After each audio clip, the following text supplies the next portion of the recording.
All right, thank you, Dr. Blackwell. And let me say Hotep Habaragani to my Africana Studies colleagues and contemporaries and seekers after the truth all. Let me hasten on to say good morning, good afternoon, good evening, but certainly never good night and never ever goodbye, because I've always found goodbyes to be traumatizing. My name is the Reverend Nathaniel W. Martin. I'm the pastor of the New Life Institutional Baptist Church here in the city of Los Angeles, and we're located at 8916 South Main in the city of Los Angeles. And sorry about that. We're being hosted by our sister church, which is the Shiloh Missionary Christian Church, of whom my good friend, the Reverend Dr. Della F. Hollinis, is the proud pastor. I guess I'll cut this off until I get done. All right. If you're in the area, we invite you to worship with us, and we'll be glad to see your face in the place. It gives us joy and uplifts us and inspires us to keep on keeping on.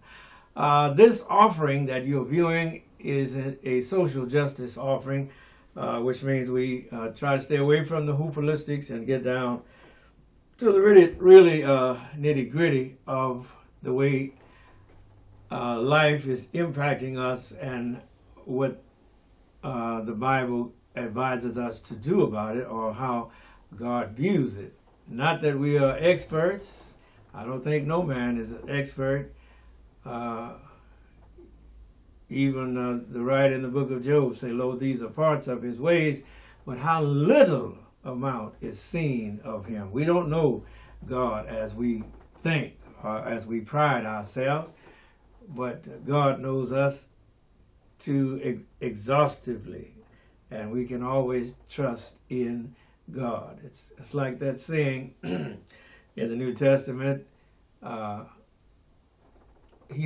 Jesus knew what was in man, and he didn't need anybody to tell him about man. We concentrate on the social justice aspect, and we try to deal with the economic factors and the environmental factors, because that's really where all of our impact, all of our well, just use the word troubles come from. And of course, in my case, all of our troubles came up from slavery, because after the end of the Civil War, rather than absolute equality, as General Granger recited in his order number 3, which we'll read in a few minutes for Juneteenth, excuse me, the former enslavers took a dim view, and of course in their hostility and in their angst and trauma at having lost the Civil War, they were anxious to take out their ire on the newly freed people who had been formerly enslaved, in other words. And so now to come to Juneteenth by way of Galveston, Texas. Galveston is much in the news right now because of the climate emergency, and they are having although it's 500 miles away, Tropical Storm Alberto is already causing floods down there in Galveston. And so we pray for our brothers and sisters on that end of the country in Texas. All right. General Granger's order number 3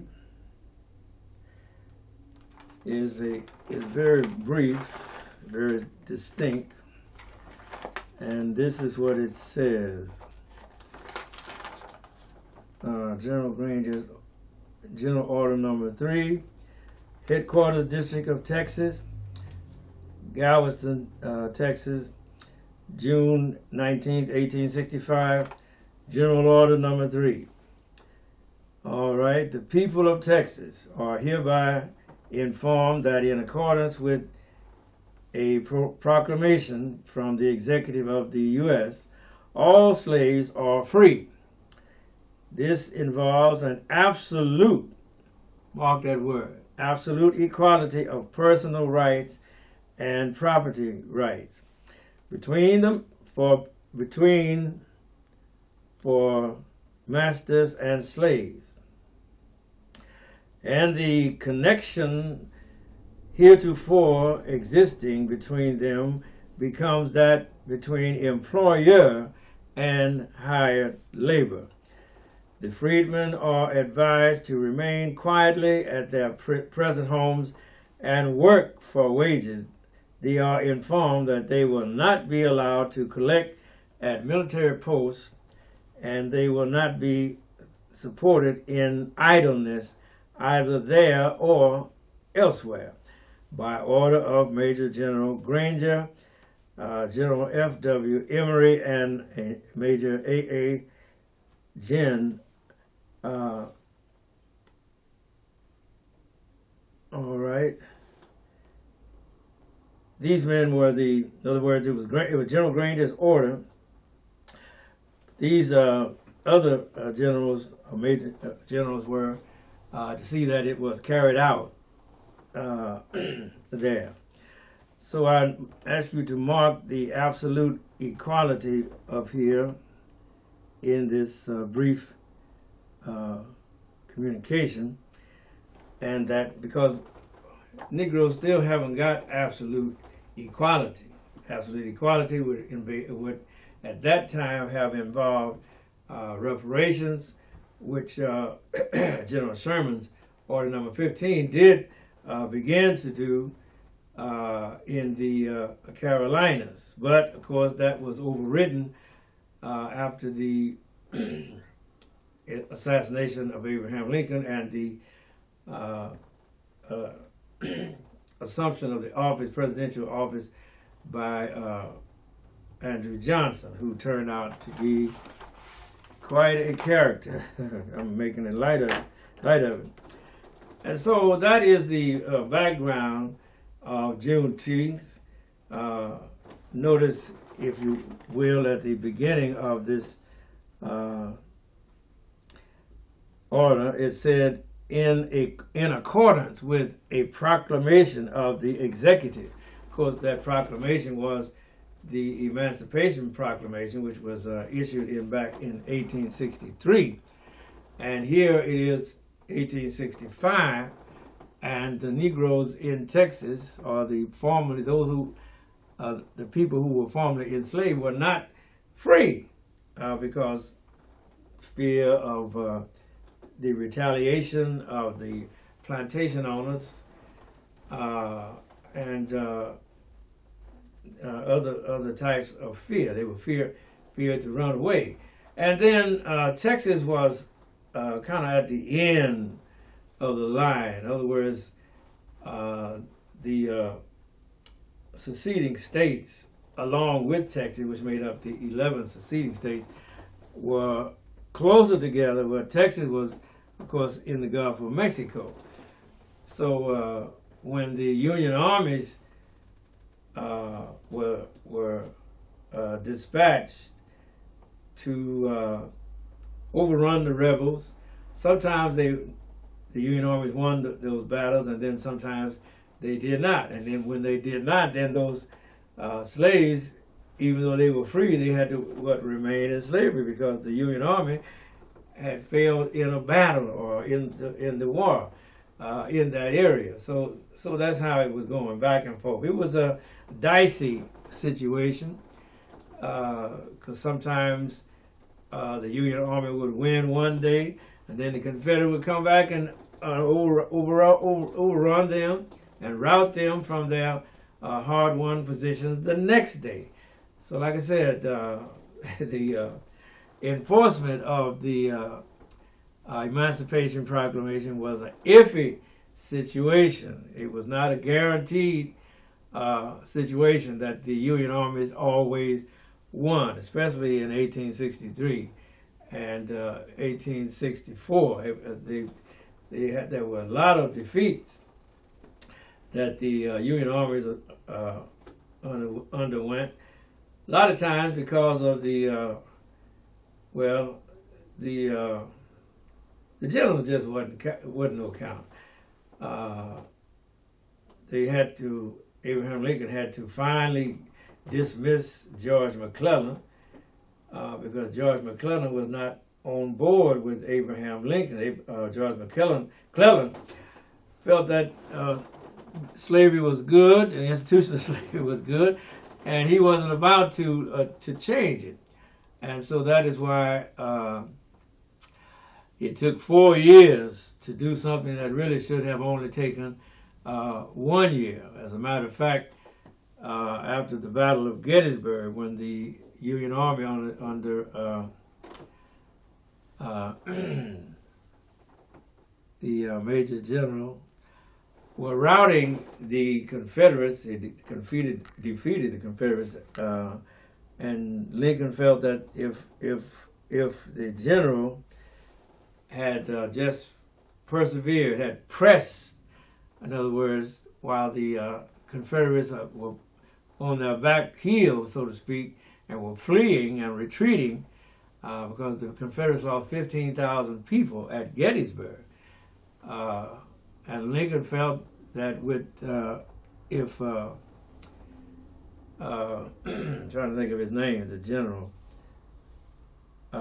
Meade, that was his name.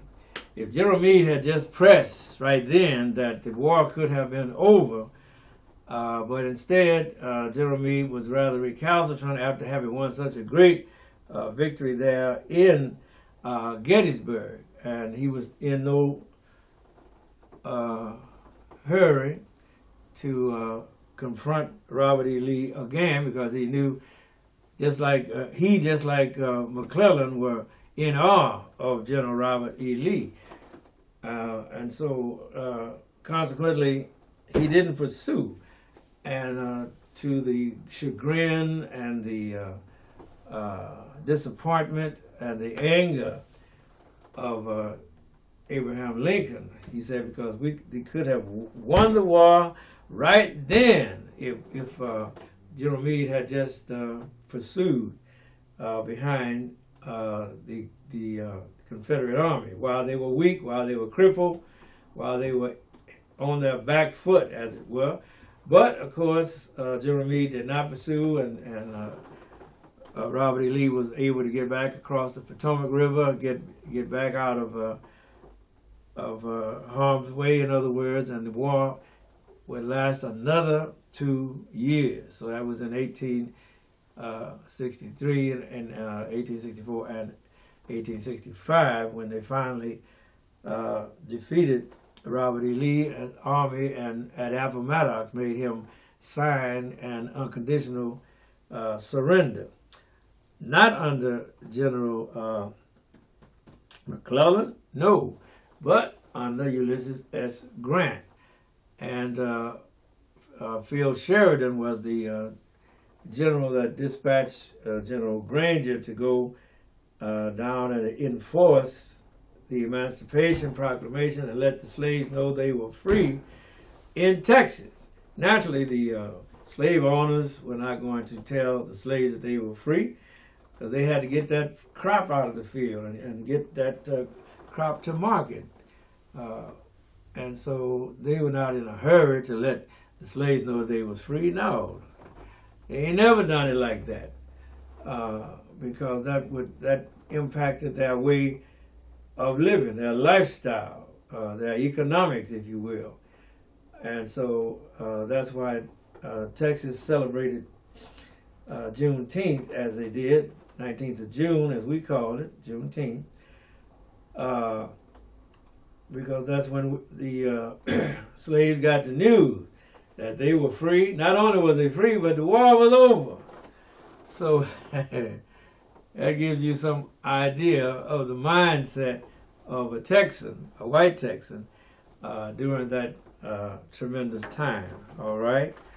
And so that is why in Texas, which I'm a Texan, we basically celebrated the 19th of June because that's when we got the word that we were free.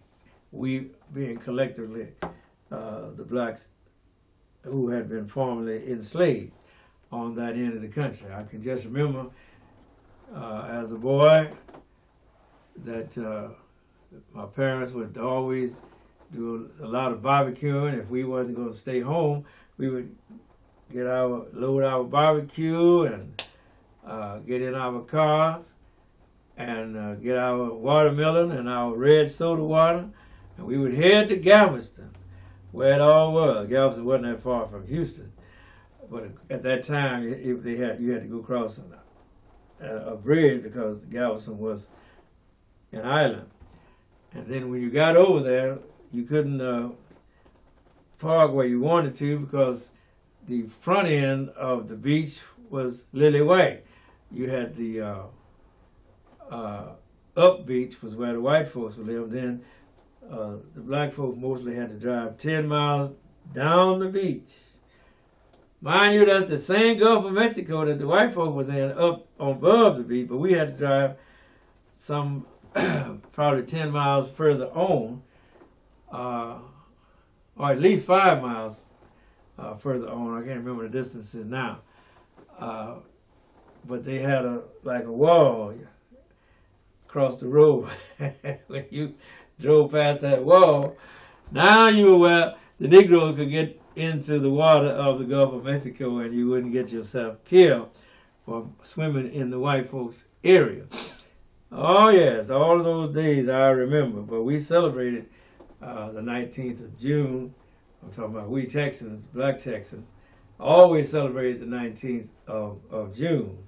I didn't understand at the first, but I subsequently was made aware that that was the day when we got the news that we was free. Now, there's another tradition that says that when the word was read and the slaves found out they was free, that they put their hold down and began to rejoice out there in the field. And so, because, hey, it means a lot to be declared free in this United States of America. All right, and so that was the effect of General Order number 3. The Negroes began to rejoice because that was the end of 246 years of chattel slavery. And remember, chattel slavery was the worst form of slavery on the face of the earth. There was no slavery worse than chattel slavery. Chattel meant property, and that's what those people were treated as. They were treated as property. A man could sell you or buy you or do anything he wanted with you, put you out there with the hogs to feed and all of that, work you to death if he felt like it, because you were property. And that's how a lot of the insurance companies made a lot of that money, because the plantation owners would take out insurance on that slave because they would work that slave to death. And then they would buy another slave and work that slave to death. So insurance, the insurance companies or insurance underwriters were kept busy insuring and underwriting and paying claims when the people had been worked to death. So happy 19th of June, 1865.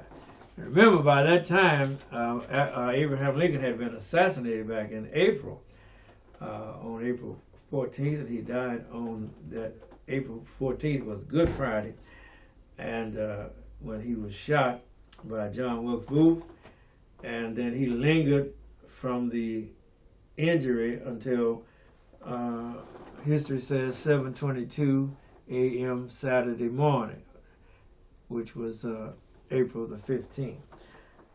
All right, so that is, my friends, is a sad commentary, but we found joy even in the midst of that sorrow. Amen. All right, now on Monday, as it were, Willie Mays, who was the great outfielder for the New York Giants, he passed away on this past Monday. He was born in 1931, I think, in Westfield, Alabama, and he played with the Negro Leagues at that time. And side note, since then the Negro Leagues have been engrafted into National League baseball. But remember, of course, back during Willie Mays' time, black Negroes couldn't play baseball with the white folks because it just wasn't done that way. And so keep that in mind when Jackie Robinson broke into Major League Baseball in 1947. They really wanted Satchel Paige, but Satchel Paige's temperament was not like Jackie Robinson. And but Jackie Robinson was the first, and then the others followed, and then Willie Mays was scouted from the I think it was the Birmingham Bombers, and he became a Major League baseball player in with the New York Giants, and he was the reason that they won the 1954 World Series. The game was tied. It was in the 8th inning, and the Cleveland Indians batter came up. His name was Vic Wertz, and he hit a fly ball way out there. And Willie Mays, without watching the ball, took off to the outfield because he knew that ball was by where it was coming, and he caught that ball over his shoulder to the consternation of the fans that were rooting for the Cleveland Indians, and they called that the Immaculate Conception. But not only did he catch the ball, but he threw the ball on the run back into the infield and saved a run. Saved Vic Wertz, in other words, because they had people on first and second, and if Vic Wertz, if his ball had made it, he would have been he'd have first, second, and third, in other words. But because of Willie Mays, he robbed him of that of that run, and you can see it. It's still up on YouTube, and it's in the history of that time, and it was a marvelous bit of outfielder. His position was outfielder, and have to give you hats off to Willie Mays for performing that feat. Oh yes, the announcer said Willie Mays brought the crowd to its feet with a catch which must have been an optical illusion to a lot of people. But remember, Willie Mays never looked back to track the ball. He put out his hand and caught that ball in his glove because he just knew and where that ball was traveling to. And so that shows you the acumen and the intelligence of Willie Mays at that time. So he justified the New York Giants. Okay, 5 minutes, y'all. New York Giants drafting him to play for them. Okay? All right.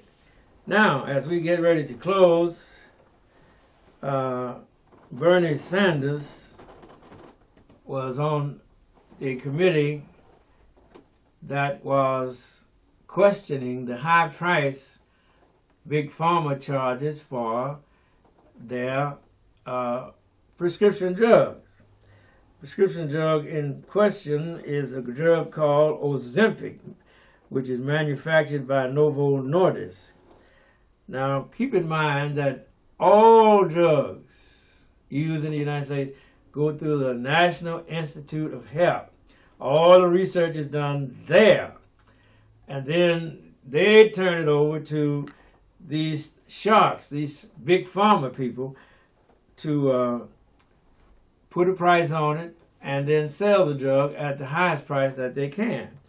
Now, in the United States, Ozempic, which is used for diabetes, but is also used for weight loss, Ozempic in the United States costs $939 a month to get Ozempic. Remember, you only get, you know how they have it on that box, dosage, 1 pill a day. So that means if you get a 30-day supply and it costs you $939 monthly, and that's what it costs, they don't give you no breaks, you know, then if you want to use that drug for diabetes, you got to have a good health insurance, or else be on a good job. And most of us ain't on the good jobs, and most of us ain't got that kind of health insurance. And so we have to suffer. Even though Joe Biden said that they capped the cost of insulin at $35. But the pharmaceutical companies are still making bank off of the prices that they're able to charge for their prescription drug. Now, I said in the United States, that drug costs $939 a month. But if you go to Canada, that same drug only costs $147 a month. And if you go to UK, or if you can order your drugs from the UK, you know how much that drug costs? Ozempic costs $93 a month. Can you believe that? Now here you got to spend $939 for a 30-day supply. Over in the UK, you can get a 30-day supply for $93. Huh? And if you go to France, it's $10 cheaper. You can't make this stuff up, folks. And I call upon UK, I mentioned them because those are the enlightened European nations. And France is, you know, $83 for Ozempic, $939 for Ozempic in the United States. You know something is crooked. And that's because the Big Pharma has lobbyists on Capitol Hill that all they do is go from this senator or go from this representative, and they tell them, look here, if you look out for us, scratch our back, we'll help you we'll give you money to dismiss your campaign debt, discharge your campaign debt is the words that they use. And so this is what is happening in the United States. And finally, the Ten Commandments. Now I thought we had settled that Ten Commandments thing when that judge in Alabama, Roy Moore, was overruled. You remember he put up the Ten Commandments there in the Alabama Supreme Court, and it took 4 years before a black judge, oh boy, named Thompson, said that no, that you couldn't have the Ten Commandments because it violated what amendment? It violated the First Amendment to the Constitution, which says Congress shall make no law touching any establishment of religion or prohibiting the free practice thereof. So that is what the people down in Louisiana, the governor of Louisiana, His last name is Landry. I think his first name is Jeff. And he has started here. His name is Governor Jeff Landry. And you know, they've done a whole lot of strange things down there in the South. But this is the most outrageous. And it violates the First Amendment to the Constitution. All right, my time is up. But now I say to you again, if you're working on a job and they don't want to pay you, don't waste your time. Don't get locked in living paycheck to paycheck. If they don't want to pay you what you're worth, don't work for them. Thank you now. Thank you now, Doc. We out of here. Love you. Thank God for you.